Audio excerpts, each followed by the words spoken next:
your assignments, all assignments must be turned in through the learning management system on Brightspace. All assignments that are turned in must be typed. And so what this means is sometimes students will try to write assignments like on a pad of paper and then try to take a picture of it with their phone and then upload that. Nope, needs to be typed.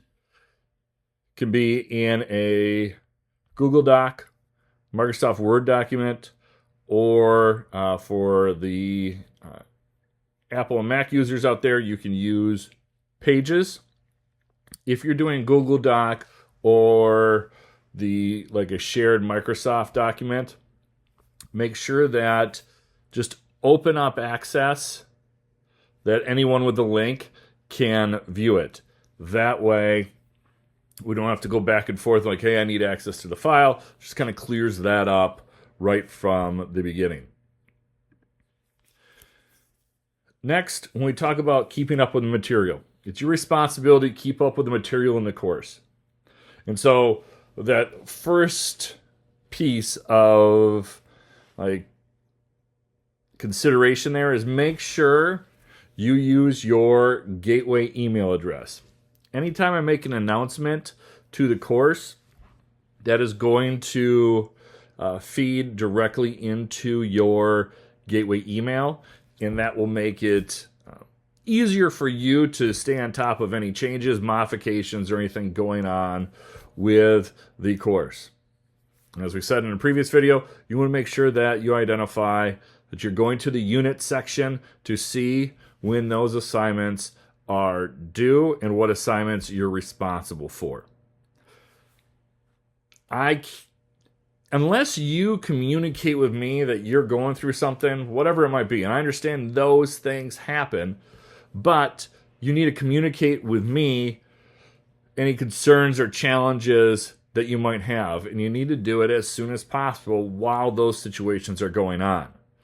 I've had students email me 2 or 3 days before the semester is over and say, hey, I wasn't able to get work done because XYZ was going on in my life. All right. Then it's too late for me to be able to help you or kind of advocate for you in that situation. If you told me in week 3 or 4 that this was going on, then it's easier for us to create a plan to devise to make you as successful as possible in the course. Okay.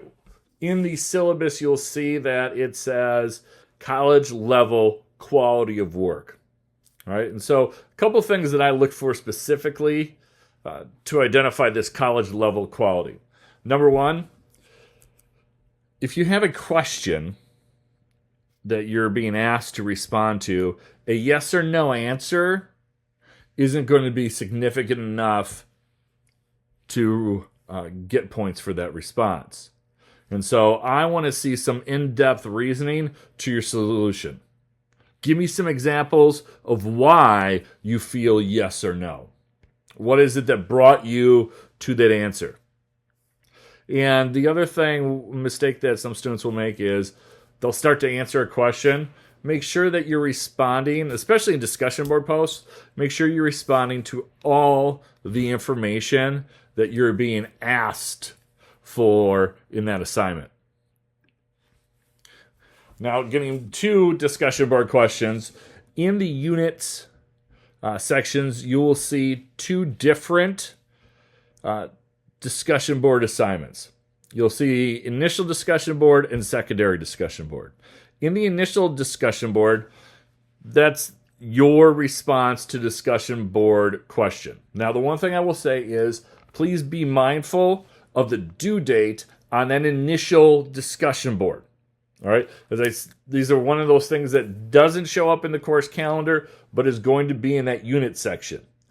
And the purpose of the different due dates of the initial discussion board and the secondary discussion board is the reason why I have those 2 due dates. It's so that students have the opportunity to be able to respond to your discussion board post, because that secondary discussion board response is your response to another student's initial post. Just as like I said in that previous slide, secondary responses needs to be more than I agree. What is it about their post that you agree? What is it that you liked about it? And so you want to make sure that you have depth and detail in that response as much as you do the initial post. Now, some students will either do the I agree on the secondary response or forget to do the secondary response at all. Now, the way the discussion board's points fly out is that each discussion board is worth 30 points. 20 points goes to your initial post, 10 points goes to your secondary post. So if you don't do the secondary post, you're giving up 30% of the grade on that discussion board.